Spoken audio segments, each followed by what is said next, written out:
पहल तो फरमाए दीजिएगा कि आपने जो ये चैलेंज किया है सिविलियन कन्विक्शंस को बाय आर्मी कोर्ट्स जो इमरान खान के दौर में तहरीक इंसाफ के चेयरमैन के दौर में की गई, अंडर व्हाट सेक्शन, कौन से सेक्शंस हैं वो ऑफिशियल सीक्रेट्स एक्ट के जिसके अंदर ये 29 सिविलियंस ट्राई हुए? एक्चुअली हम principally we are against the trial of civilian by the military courts, लेकिन हमने और मैंने ही चैलेंज किया ये जो 29 सिविलियन थे। पहले हमें पता चला 25 सिविलियन है, जब वो प्रेस में खबर आई तो फिर और 4 सिविलियन जो अडियाला जेल में थे उन्होंने हमसे राब्ता किया, उनका भी रिकॉर्ड हमने मंगवाया और उनको भी सीक्रेट एक्ट के तहत उनका ट्रायल करके खान साहब के दौरे हुकूमत में, मैं समझता हूं खान साहब हैज नो मॉरल वैल्यू और moral power to moral fibre even to appear before the Supreme Court कि आप अपने दौर में 29 बंदों का आपने ट्रायल किया, उनमें से 3 को सजा मौत दी गई और आप हैरान होंगी कि उन तीनों को तो और उन 29 में से 25 को तो कोई काउंसिल भी नहीं एंगेज करने दिया गया और सुप्रीम कोर्ट इस पे जजमेंट दे चुकी है कि आप उनकी फैमिली मेंबर्स को भी बताएंगे, उनकी फैमिलीज को भी नहीं पता। सर, आर्मी रेगुलेशंस 1954 के तहत तो तमाम तर प्रोटेक्शन दी जाती है, तमाम तर मुल्जिमान को तमाम प्रोटेक्शन है, तो इधर क्यों जब आप कहते हैं आर्मी के अंदर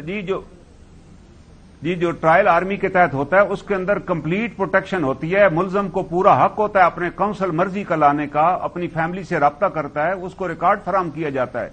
लेकिन दुख की बात यह है कि खान साहब के दौर में जो 29 ट्रायल हुए उसमें उनकी फैमिलीज को नहीं पता था, उनको कोई काउंसिल भी नहीं दिया गया, उनके खिलाफ कोई एफआईआर भी किसी अदालत में दर्ज नहीं है, उनको किसी अदालत ने ट्रांसफर भी नहीं किया। देखे ना आजकल जो लोग पकड़े गए हैं उनके खिलाफ एफआईआर दर्ज हुई, उनको एटीए कोर्ट ने ट्रांसफर किया और ट्रांसफर करने के बाद आर्मी ने ये उनका हिस्सा है अभी भी सर। ये पहले सेशन कोर्ट्स के अंदर चार्ज होंगे मुल्जिमान तो फिर आगे हैंड ओवर किए जाते हैं कि उनका स्पेशल कोर्ट्स में हो। मगर सर 2-3 सवाल है। पहला तो मैंने आपसे पूछा कि ऑफिशियल सीक्रेट्स एक्ट के कौन सी दफात या कौन से सेक्शंस जो हैं वो बाय एंड लार्ज यूज हुए हैं इन 29 मुल्जिमान के खिलाफ? वो 11 और 13 हैं जिसके अंदर मैंडेटरी है कि पहले आप एफआईआर दर्ज कराएंगे और एफआईआर के बाद फिर जो जुडिशियल मजिस्ट्रेट है या सेशन जज है वो ट्रांसफर करेगा। न तो इन 29 बंदों के खिलाफ कोई एफआईआर दर्ज हुई, न ही ये किसी तरीके से ट्रांसफर किए गए। ये वो लापता लोग थे जो इनकी कस्टडी में थे। और मैं एक और चीज नाजरीन को बताना चाहूंगा कि जस्टिस अतर मिनल्ला साहब ने ये आर्डर पास किया 22 पिछले साल जब खान साहब वजीर आजम थे, उन्होंने कहा ये तमाम लोग जो इनके लापता हैं, जिसमें मुदस्सर नारू एक जर्नलिस्ट है, उन्होंने कहा ये मेरे तमाम आर्डर कैबिनेट के सामने रखे जाएं और प्राइम मिनिस्टर को पढ़ाए जाएं। और जब उसने कहा कि नेक्स्ट डेट पे प्राइम मिनिस्टर हमें तसल्ली कराएं कि किधर हैं ये लोग और क्या आपने कार्रवाई की, इनकी रिकवरी की, जब हुकूमत की तरफ से कोई जवाब नहीं आया तो अतर मिनल्ला साहब ने अपनी जजमेंट में लिखा कि criminal proceeding should be initiated against the prime minister and the against entire cabinet. वो आर्डर मैंने इसमें लगाए हुए। अब बजाय उनको रिलीज करने के या उनको ट्रेस करने के, ये 29 लोग जो किसी और की कस्टडी में थे उनका ट्रायल कर दिया गया और उनकी फैमिली को भी नहीं बताया गया। आर्मी एक्ट को वायलेट किया गया, जो आर्टिकल 10 है आइन का और 10A उसको वायलेट किया गया। 10A कहता है कि ट्रायल की खिलाफ वर्जी भी आप कह रहे हैं। सर अब मुझे एक और बात बताइएगा। अब आपने इसको चैलेंज तो किया है सुप्रीम कोर्ट में, मगर 9 मई का जो वाकयात हैं, 9 मई के जो मुल्जिमान हैं उनमें और इन 29 लोगों में क्या कदर मुश्तरक है या क्या मुख्तलिफ है? नहीं, ये दे आर डिफरेंट पीपल। इसमें कोई एक जर्नलिस्ट है इदरीस खटक साहब, इसी तरह को 3 रिटायर्ड अफसर हैं आर्मी को, उनको भी घरों हसन अस्करी भी एक सिविल इंजीनियर था, गालिबन एक मेजर जनरल का बेटा। मगर सर मैं लिस्ट देख रही थी, आप हाँ उसको भी 5 साल की सजा हो गई सर। मगर मैं देख रही थी इसके अंदर से जैसे अंदाजा लगाएं इन सर बहुत मुझे मौका दीजिए। Brigadier Rizwan, major Saifullah Babar, general Javed Iqbal, इनमें से बहुत से ऐसे लोग भी हैं जो एस्पियोनाज के चार्जेस पे हैं for sharing secrets with the enemy और giving information to the enemy country और एजेंसीज।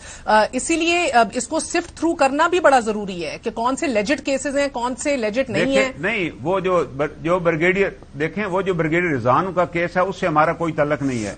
हमने उन 29 लोगों को ट्रेस आउट किया है, 2 इनोसेंट सिविलियन थे जिनके खिलाफ कोई केस ही नहीं था, जिनके खिलाफ को केस कहीं रजिस्टर भी नहीं हुआ और जिनको किसी अदालत में पेश भी नहीं किया गया और उसके बाद उनको खुफिया ट्रायल कर दिया गया। हमारा तो ये मसला है।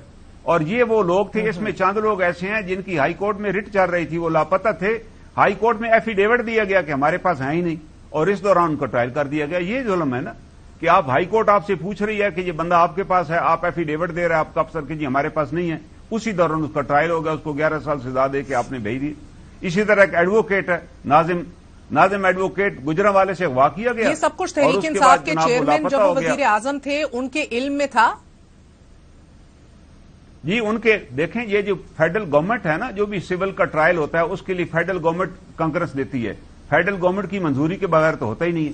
اور اطہر مین اللہ صاحب نے اپنی ججمنٹ میں لکھا ہے, انہوں نے کہا کہ یہ protection of fundamental rights is the responsibility of the federation and federation means the parliament, the prime minister and the cabinet. اور اس کے بعد انہوں نے کہا یہ all my order should be place before the prime minister, اور cabinet میں رکھیں. اور ساتھ لیکن اس کے باوجود جب ریپلائی نہیں آیا نیکسٹ ڈیٹ پہ, تو انہوں نے کہا کہ انہوں نے پھر طلب کیا پرائم منسٹر کو, prime minister should personally appear before the court. لیکن اس وقت تک خان صاحب کی گورنمنٹ جا چکی تھی. پھر شہباز شریف صاحب پیش ہوئے, انہوں نے ان سے بھی گارنٹی لی کہ آپ بتائیں آپ نے کیا سٹیپ اب تک لیے.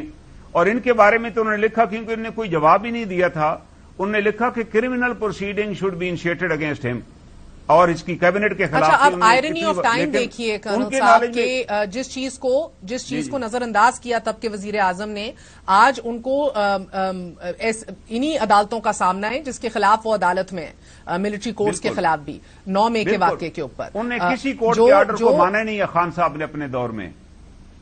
جی, سو آئی مین دس از ایبسولوٹ آئرنی. بیٹے کا جرم, جی